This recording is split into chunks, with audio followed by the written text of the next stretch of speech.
সন্তান বাহিরে যাওয়ার সময় অবশ্যই অবশ্যই 3টি দোয়া পড়ে তাকে ফু দিয়ে দিবেন। আমাদের অনেকের সন্তান স্কুল কলেজ বিভিন্ন জায়গায় যায়, অনেক মায়েরা এ সময় কি পরে ফু দিয়ে দিবে সন্তানকে? বাহিরের হাজার বালা মুসিবত, রোড ঘাটে অনেক সময় অ্যাক্সিডেন্ট হয়, এগুলো থেকে নিরাপত্তার জন্য সন্তানকে কি পরে ফু দিবে এটা অনেকেই জানে না।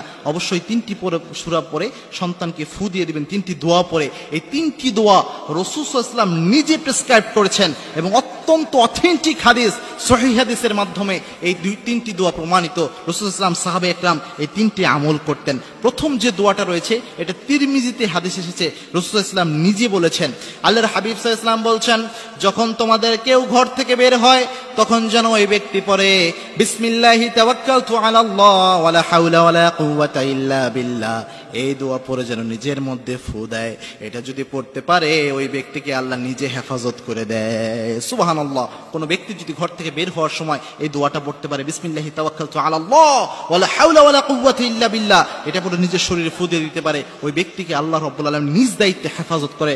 নাম্বার 2 হচ্ছে, যেটা খুবই গুরুত্বপূর্ণ বিষয়, সেটা হচ্ছে আয়াতুল কুরসি। গোটা কোরআনে আল্লাহ রাব্বুল আলামিন যত আয়াত দিয়েছেন, এই সব আয়াতের মধ্যে সবচেয়ে প্রেস্টিজিয়াস যে আয়াতটা, সেটার নাম হচ্ছে আয়াতুল কুরসি।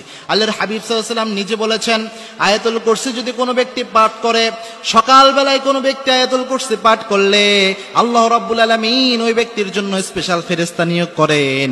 সারাদিন ওই ব্যক্তির পাহারাদার হিসেবে ওই ফেরেশতাকে আল্লাহ নিযুক্ত করে দেয়। সুবহানাল্লাহ। অর্থাৎ ওই ফেরেশতা ওই ব্যক্তির প্রোটেকশনের দায়িত্ব আল্লাহ রাব্বুল আলামিনের পক্ষ থেকে নিয়ে নেয়। সুতরাং আয়াতুল কুরসি খুবই গুরুত্বপূর্ণ বিষয়, এবং একজন মুমিন হিসেবে, অ্যাজ এ মুমিন, অ্যাজ এ মুসলিম, আয়াতুল কুরসি সবচেয়ে বড় অস্ত্রের মধ্যে একটি অস্ত্র আয়াতুল কুরসি। এটা সবার জানা উচিত। 2 নম্বরে যেটা পড়বেন সেটা হচ্ছে আয়াতুল কুরসি। নাম্বার 3 যে দোয়াটা পড়বেন, এটা আবু দাউদ শরীফে হাদিস এসেছে, 3 বার সকালে পড়তে হবে, 3 বার সন্ধ্যায় পড়তে হবে। রাসূল সাল্লাল্লাহু আলাইহি ওয়াসাল্লাম নিজে নিজের শরীরে এটা পড়ে ফু দিতেন।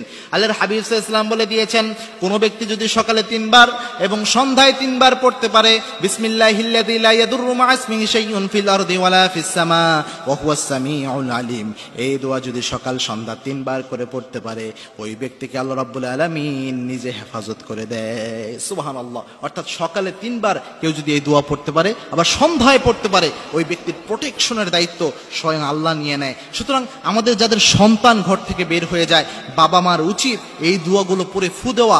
আর মনে রাখবেন, সন্তানের জন্য পৃথিবীতে সবচেয়ে কবুল হয় যে ফু, সেটা হচ্ছে বাবা মায়ের ফু। কোনো মা যদি তার সন্তানের জন্য ফু দেয়, এই ফু সরাসরি আরশে আজিমে গিয়ে পৌঁছে যায়। সুতরাং বিষ্ণু ইসলাম নিজেও বলেছেন, 3 ব্যক্তির দোয়া আল্লাহ রাব্বুল আলামিন কখনো ফিরিয়ে দেন না। তার মধ্যে এক ব্যক্তি হচ্ছে সন্তানের জন্য কোনো মা বাবা যদি দোয়া করে, আল্লাহ রাব্বুল আলামিন সেই দোয়া ফিরিয়ে দেয় না। সুতরাং আমাদের মায়েদের উচিত, সন্তানকে যখনই ঘর থেকে বের করা হয়, অর্থাৎ বিভিন্ন প্রতিষ্ঠানে বের করার জন্য অথবা খেলার জন্য যখন সন্তান ঘর থেকে বের হয়ে যাচ্ছে, এই হাজার বালা মুসিবত থেকে সন্তানকে হেফাজতের জন্য এই 3টি দোয়া পড়ে ফু দেওয়া। এই 3টি দোয়া আপনারা চাইলে হিসনুল মুসলিম একটি অ্যাপ রয়েছে বা বই রয়েছে, এখানে আপনারা পেয়ে যাবেন। এই 3টি দোয়া পড়ে যদি সন্তানকে ফু দিতে পারেন, ইনশাআল্লাহ যাবতীয় বালা এবং মুসিবত থেকে স্বয়ং আল্লাহ রাব্বুল আলামিন তাকে হেফাজত করবেন।